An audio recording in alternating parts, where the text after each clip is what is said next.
संदेश को सुनाने के लिए तैयार हो गए हैं। उनके मुखांतर से सुनेंगे, सीखेंगे हम। पास्टर हीरालाल मरावी, जय मसीह की।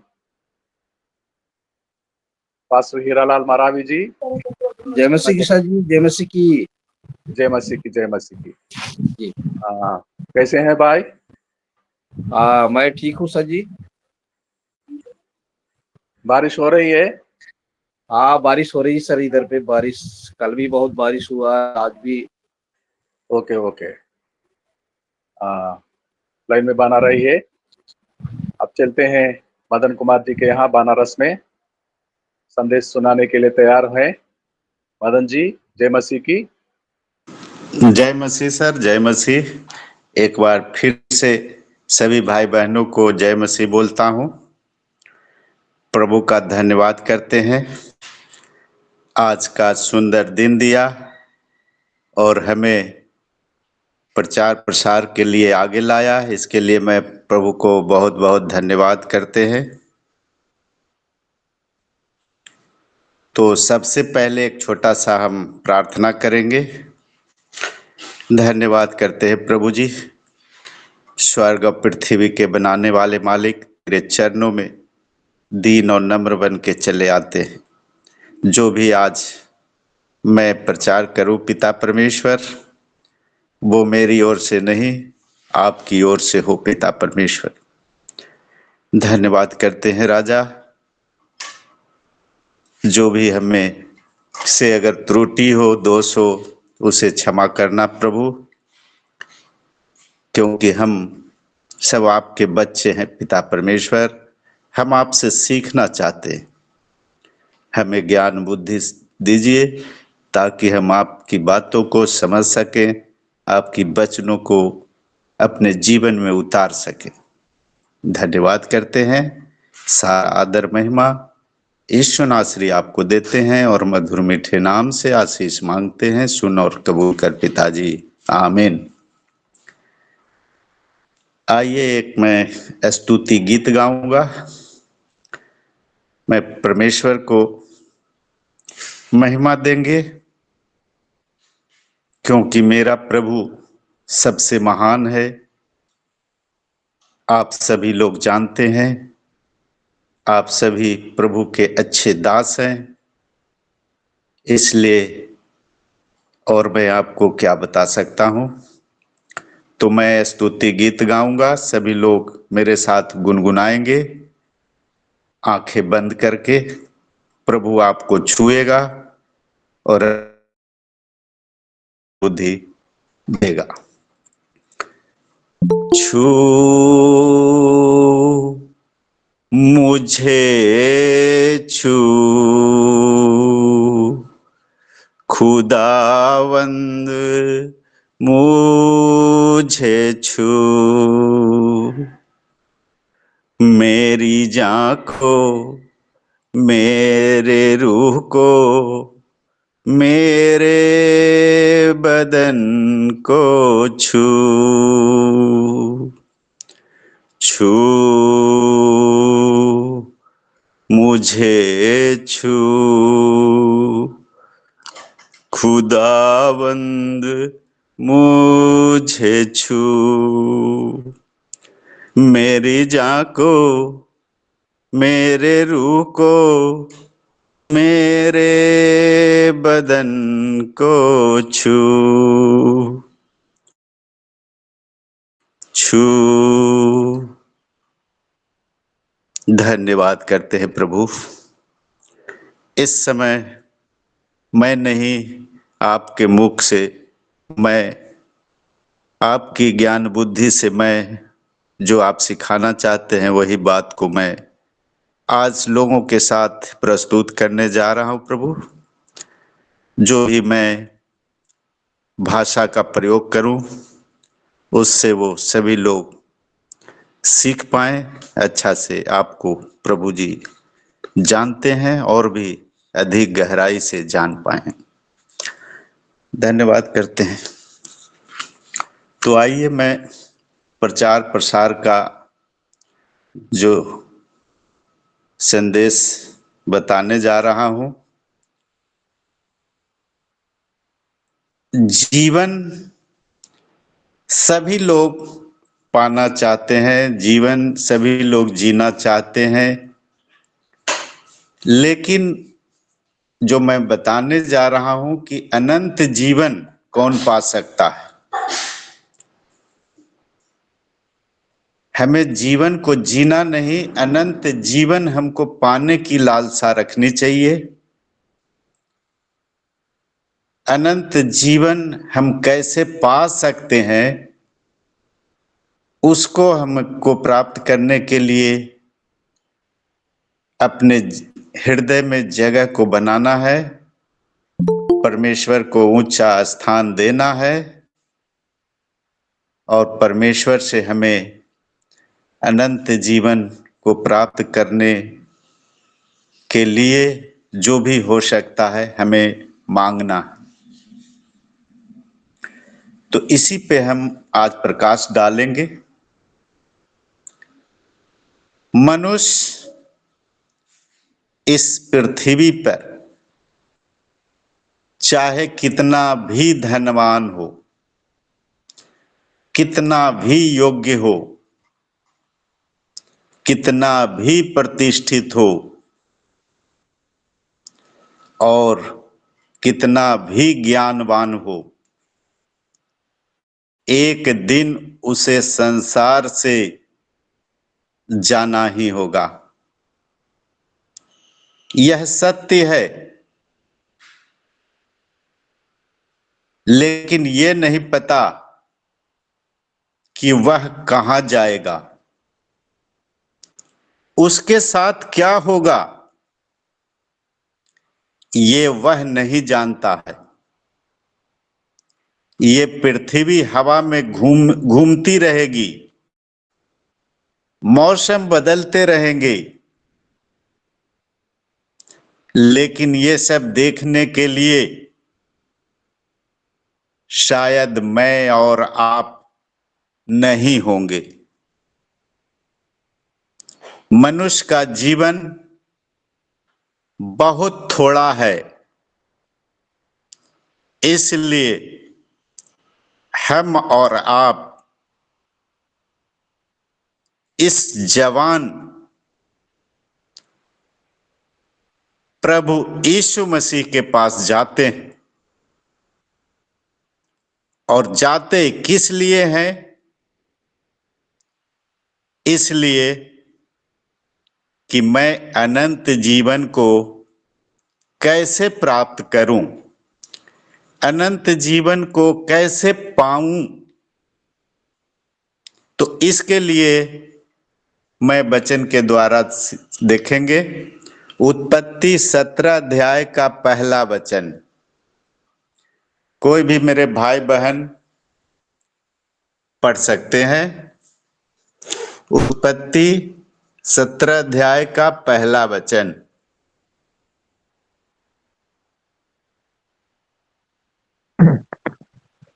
हालेलुया। जब जब अब्राहम पढ़िए सिस्टर पढ़िए। हालेलुया। जब अब्राहम 99 वर्ष का हो गया, तब यहोवा ने उनको दर्शन देकर कहा, मैं सर्वशक्तिमान ईश्वर हूँ, मेरी उपस्थिति में चल और सिद्ध हो जा। हालेलुया, आमीन। Hallelujah, hallelujah. प्रभु आपको इस वचन को पढ़े जाने पे बहुत आयत से आशीष दे।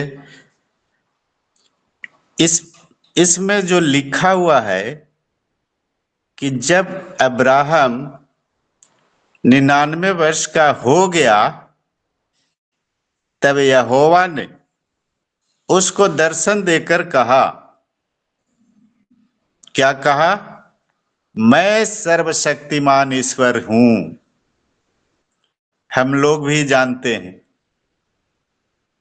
आज हम सभी लोग जो इस सभा में जुड़े हुए हैं, कोई ऐसा व्यक्ति नहीं है, कोई ऐसी मेरी बहन नहीं है जो नहीं जानती।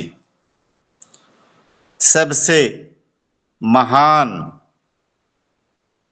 सर्वशक्तिमान हमारा परमेश्वर कौन है?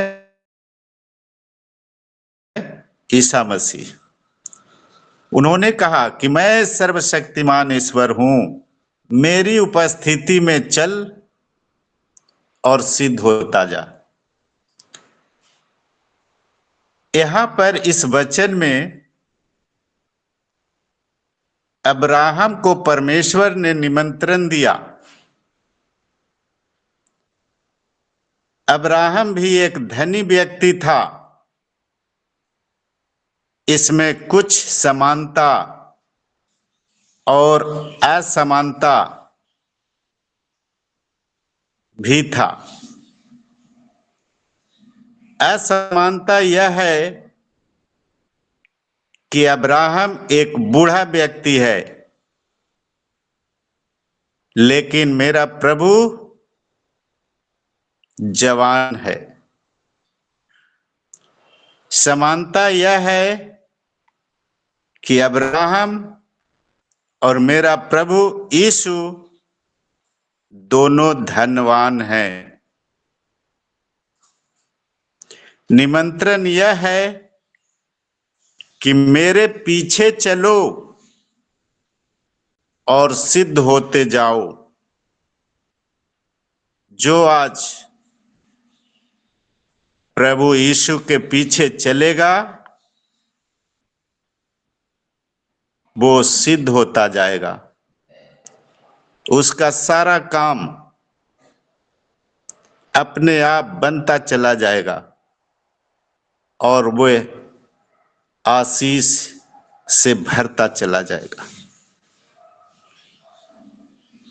परमेश्वर के पास आपके लिए, हमारे लिए एक अनंत जीवन है और मैं उस अनंत जीवन से प्रेम करता हूं। आप जानते हैं क्यों? क्योंकि इस अनंत जीवन को देने के लिए किसी ने बहुत बड़ी कीमत चुकाई। यह मुफ्त जरूर है, लेकिन सस्ता नहीं।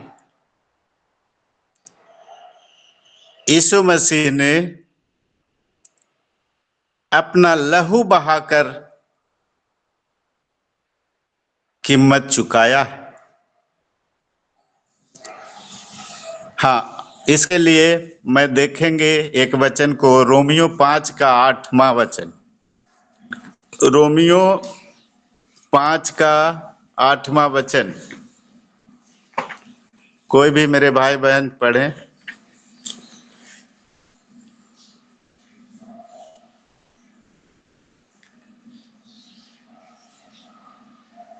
मैं पढ़ता हूं। परंतु परमेश्वर हम पर अपने प्रेम की भलाई इस रीति से प्रकट करता है कि हम पापी ही थे, तभी मसीह हमारे लिए मरा। रोमियो 5 का 8 में यही लिखा हुआ है। जी हां, परमेश्वर के पुत्र ईसा मसीह हम सब पापियों के लिए भयानक मृत्यु को प्राप्त किया है, जिसको साधारण आदमी देखकर बेहोश हो जाएगा। इतना भयानक मृत्यु खाली मात्र देखने से ही वो गिरकर बेहोश हो जाएगा। लेकिन यीशु नासरी ये सब काम सिर्फ और सिर्फ पापियों के लिए किया। एक वचन को और हम देखेंगे, इब्रानियों 2:9। जिस किसी को मिलता है पढ़ें, इब्रानियों 2:9। इब्रानियों का 2:9 मैं पढ़ रही हूँ।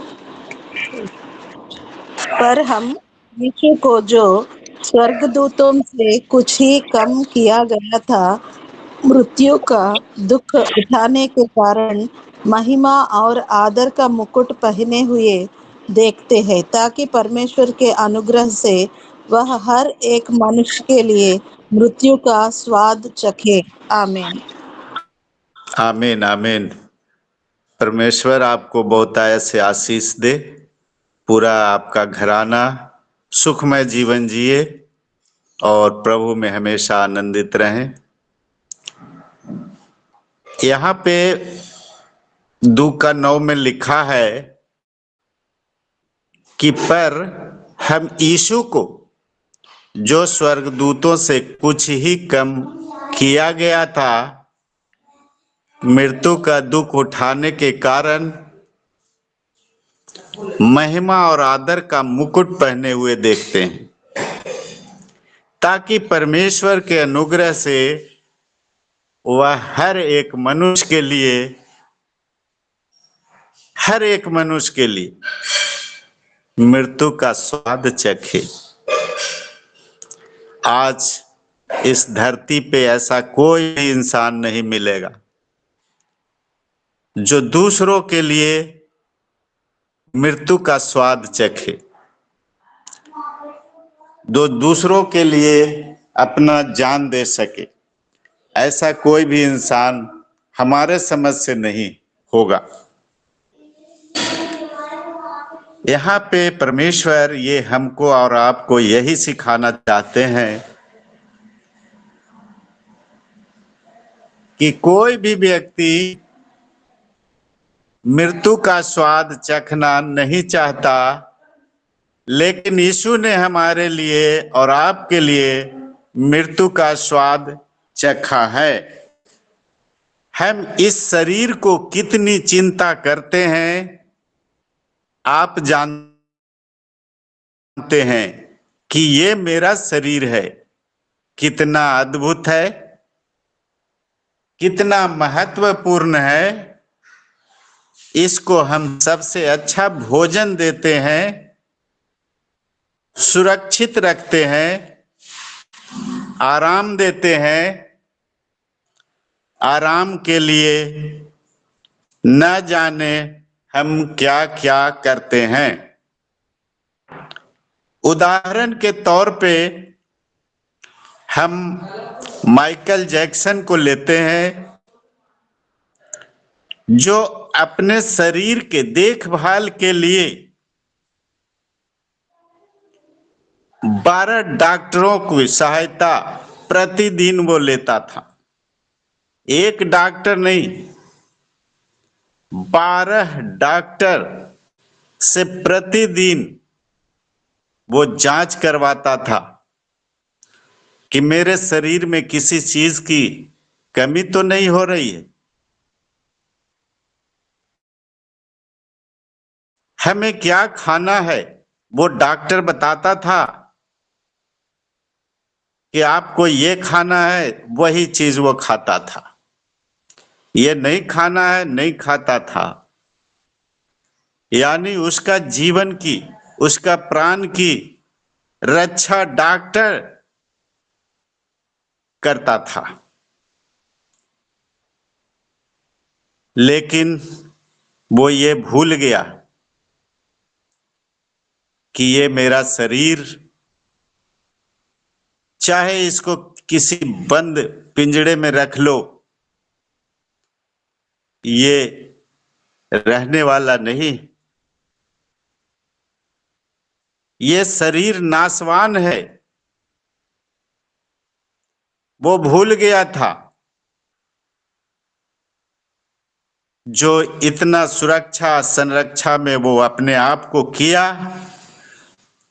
और वो चाहता था कि मैं 200 बरस तक जिंदा रह के जीवन जीऊंगा, और इतिहास में नाम लिखवाऊंगा, वर्ल्ड रिकॉर्ड बनाऊंगा, ऐसा उसके दिमाग में चलता रहा।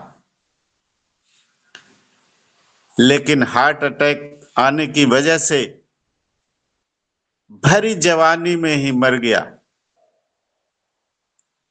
यीशु ने कहा है, तुम सारे जगत को प्राप्त कर लो और अंत में तुम्हारा प्राण छूट जाए तो तुम्हें क्या लाभ होगा? ऐसा धन दौलत, सारी संपत्ति तुम्हारे घर पे बेकार पड़ा रहेगा। लेकिन वो नहीं जान रहा था। वो सोचता था कि मैं तो अमीर आदमी हूं, मेरे पास किस चीज की कमी है। मैंने डॉक्टरों को इतना सारा लगाया है जो मेरा चेकअप करेगा और जो जैसा कहेगा वैसा करता रहूंगा तो मैं 200 साल जीऊंगा और वर्ल्ड रिकॉर्ड बनाऊंगा। लेकिन ये शरीर क्या उसकी इच्छा पे चलेगी? ये मेरा जो शरीर है क्या हमारी इच्छा से चलेगी? परमेश्वर ने सारे चीजों का इंतजाम पहले से ही कर रखा है। आज हमें मालूम नहीं, इसलिए हम उस चीज पे घमंड करते हैं। तो यहाँ पे ज्यादा समय न लेते हुए मैं आगे बढ़ूंगा। तो ये मेरा कहने का मतलब कि ये कोई साधारण शरीर नहीं है, ये परमेश्वर की सबसे उत्तम रचना है। ये शरीर की बनावट, हर एक अंगों को प्रभु ने सृजा है। एक एक कल पुर्जे को जहां फिट बैठता है पहले से ही बैठा के रखा है। और वो प्रभु सब कुछ जानता है कि ये कितना साल जिएगा। उसके पास एक लिस्ट है, लेकिन वो लिस्ट को, उस चीज को प्रभु ने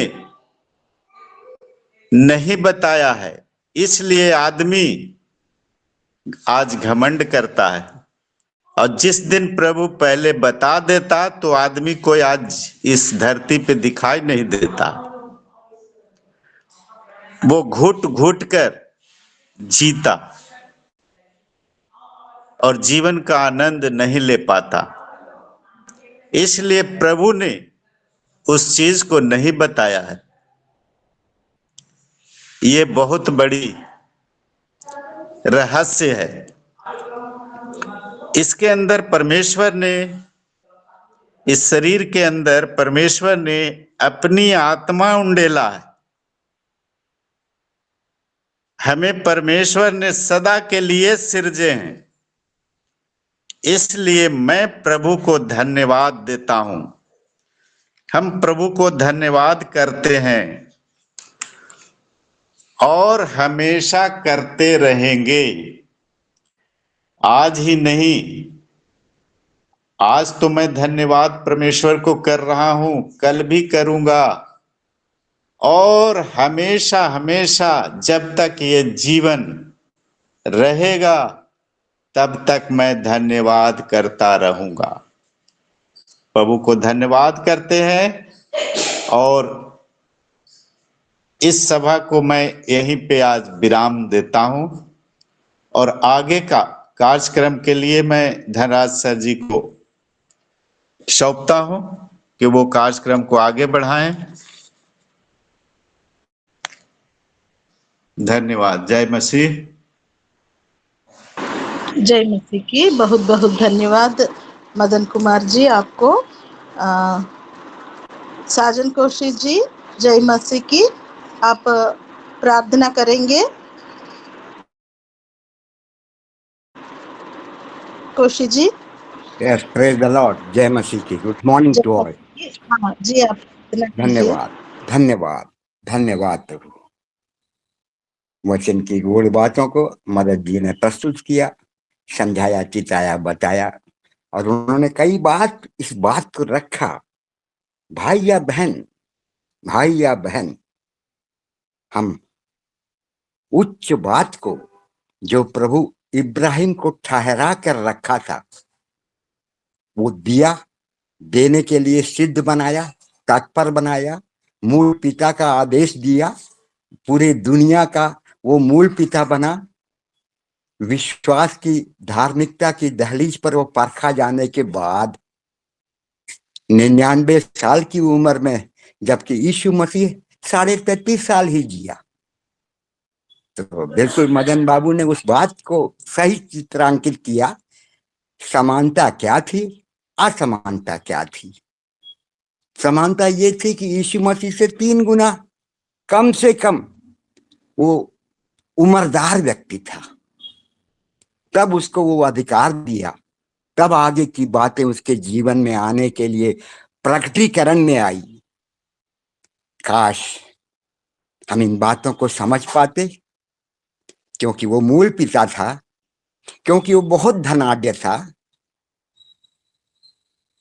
उसके बाद वो आशीषों के लिए तत्पर हो पाया।